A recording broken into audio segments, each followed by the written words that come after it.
and welcome to American Catholic History, brought to you by the support of listeners like you. If you value this content and wish to see it continue, become a supporter at americancatholichistory.org/support. I'm Noelle Heaster-Crow. And I'm Tom Crow. We start once again with a word of thanks for our supporters, especially Michael T., Daniel D., James M., and Koala750. Thank you all. Yes, thank you sincerely. We're about 29% of the way to the amount of support we need to make this podcast a truly sustainable thing.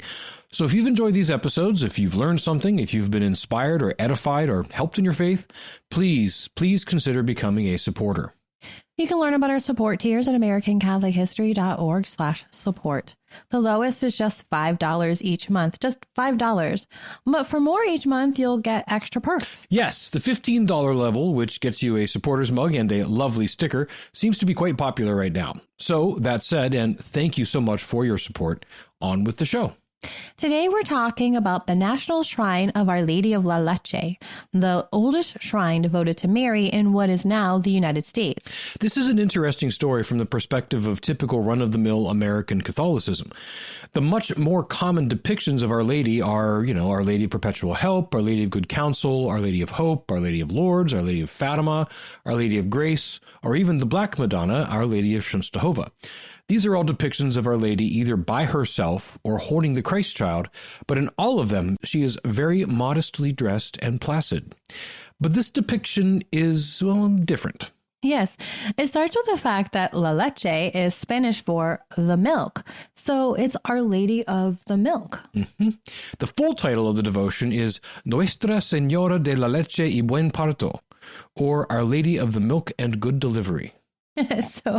Right. So now, dear listeners, you're getting a more full image of what is being celebrated here, the motherhood of Mary in its very bodily aspects.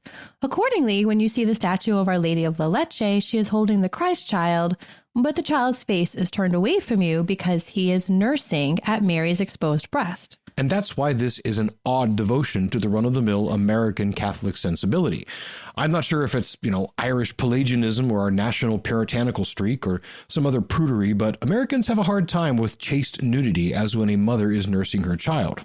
But the reality is it's a beautiful devotion, and many miracles have been attributed to Our Lady's intercession under this title. Right. Many couples with infertility issues have found success conceiving a child after praying novenas to Our Lady of La Leche. She is invoked to aid in difficult pregnancies and to ensure a healthy delivery. So let's talk about how did this unique and fairly specific devotion become the subject of the first Marian shrine in what is now the United States? Well, that goes back to the early days of Spanish colonialism in Florida. As a refresher, Juan Ponce de Leon landed on the coast of Florida in Holy Week, perhaps even on Holy Saturday, in 1513. He claimed the land for the Spanish crown and named it La Florida, both because of how many flowers were there, and also because in Spanish, Holy Week and the Triduum is called La Pascua de las Floridas.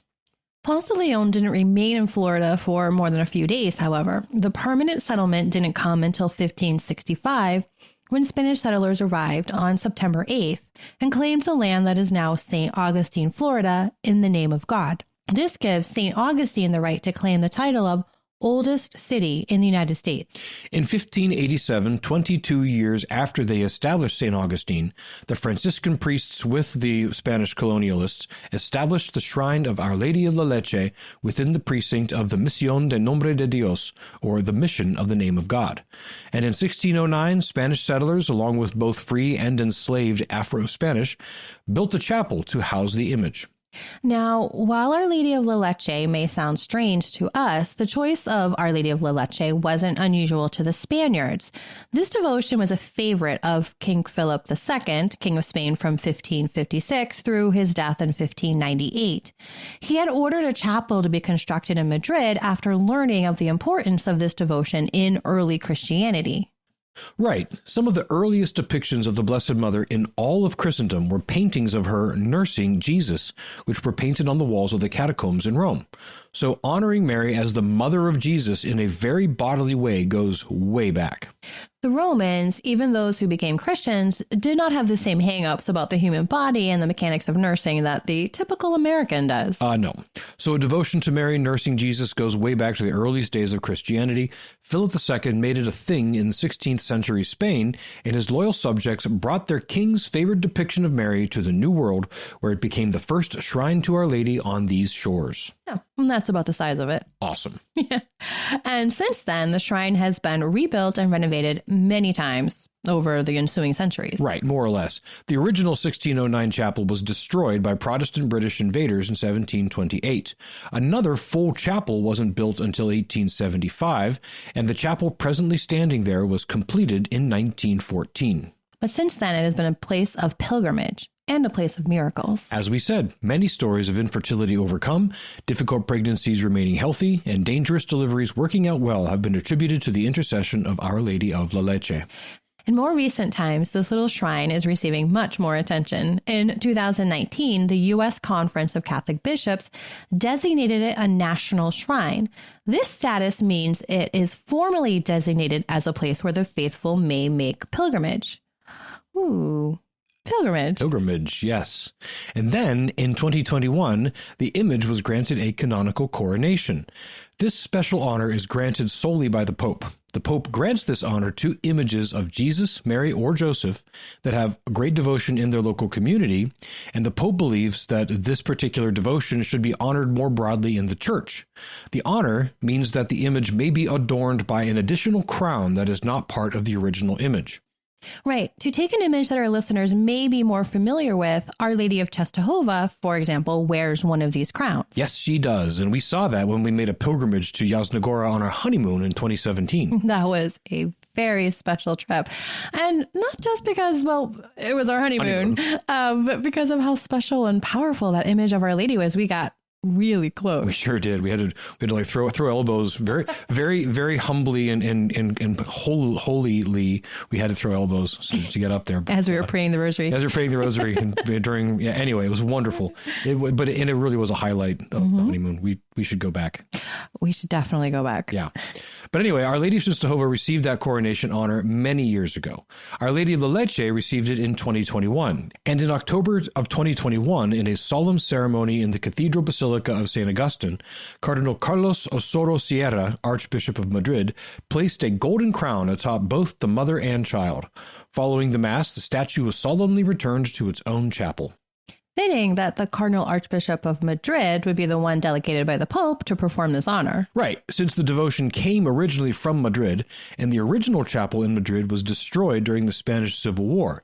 So this shrine, right here in our country, in St. Augustine, Florida, is now the major shrine of Our Lady of La Leche in the world. So if you visit the chapel of Our Lady of La Leche in St. Augustine, perhaps on a pilgrimage with us, you will have the opportunity to pray before one of the more ancient and more universally honored depictions of Our Lady and the Christ child. This has been American Catholic History. If you enjoy American Catholic History, please become a supporter. We've got great perks for supporters, including exclusive content, books, mugs, and personal conversations. Get information on how to become a supporter and the perks at americancatholichistory.org/support. Also on our website, sign up for our newsletter, learn more about Our Lady of La Leche, see about our pilgrimages, like our upcoming pilgrimage to the Kentucky Catholic Holy Land and Bourbon Country in August of next year, and find other episodes that you might be interested in. We love getting your feedback and suggestions for episodes. You can email us at feedback@americancatholichistory.org. Find us on Facebook at facebook.com/American Catholic History, on Instagram at ACH_podcast, or follow us on Twitter at ACH1513. I'm Noelle Heaster-Crowe. And I'm Tom Crowe. Thank you once again for joining us on American Catholic History, made possible by listeners like you.